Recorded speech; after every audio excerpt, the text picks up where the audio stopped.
Friends, welcome to Kalakkal kitchen. இன்றைக்கி கோதுமை மாவில் வச்சு எப்படி முறுக்கு பண்ணலான்னு பார்க்கலாம். 2 கப் கோதுமை மாவு எடுத்திருக்கேன். அதில் வெள்ளை எள்ளு, பெருங்காயத்தூள், கொஞ்சம் உப்பு, சில்லி பவுடர் கொஞ்சம் சேர்த்துருக்கேன். தேவையான அளவு உப்பு போட்டு இப்போது கொஞ்சம் கொஞ்சமாக தண்ணி ஊற்றி நம்ம பிசைஞ்சு இதை எடுத்துக்கலாம்.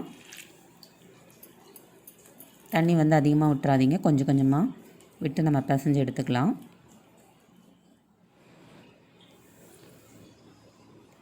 இப்போது தேவையான அளவு காய்ச்சின எண்ணெய் இருந்தால் ஊற்றிக்கலாம், இல்லைனா பட்டர், வெண்ணெய் இருந்தாலும் வெண்ணெய் போட்டுக்கலாம். நான் இன்றைக்கி ஆயில் சேர்த்துருக்கேன். அப்போ தான் நல்லா மொறுன்னு வரும் முறுக்கு. நல்லா பிசைஞ்சு எடுத்தாச்சு. இப்போ ஒரு பகுதி எடுத்து நம்ம அச்சுக்குழலில் போட்டு அச்சுக்குழலில் சுற்றி எண்ணெய் சேர்த்துக்கோங்க, அப்போ தான் ஒட்டாமல் வரும்.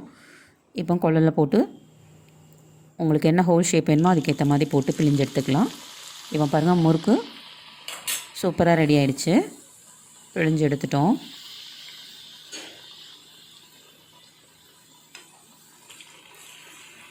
அடுத்த முறுக்கு போடுறோம். இந்த மாதிரி நமக்கு பிடிச்ச ஷேப்பை செஞ்சு எடுத்துக்கலாம். சூப்பராக முறுக்கு ரெடி ஆயிடுச்சு. கோதுமை மாவு முறுக்கு எல்லோரும் ட்ரை பண்ணுங்கள் ஃப்ரெண்ட்ஸ். இந்த டிஷ் உங்களுக்கு பிடிச்சிருந்ததுன்னா லைக் பண்ணுங்கள், ஷேர் பண்ணுங்கள், சப்ஸ்கிரைப் பண்ணுங்கள். தேங்க்யூ ஃபார் வாட்சிங்.